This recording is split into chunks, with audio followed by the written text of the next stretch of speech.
nè cô xong khăn đây nó nạ sầm mọc khăn á nè cô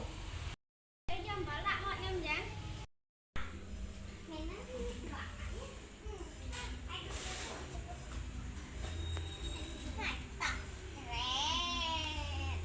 con mẹ thú nhìn thật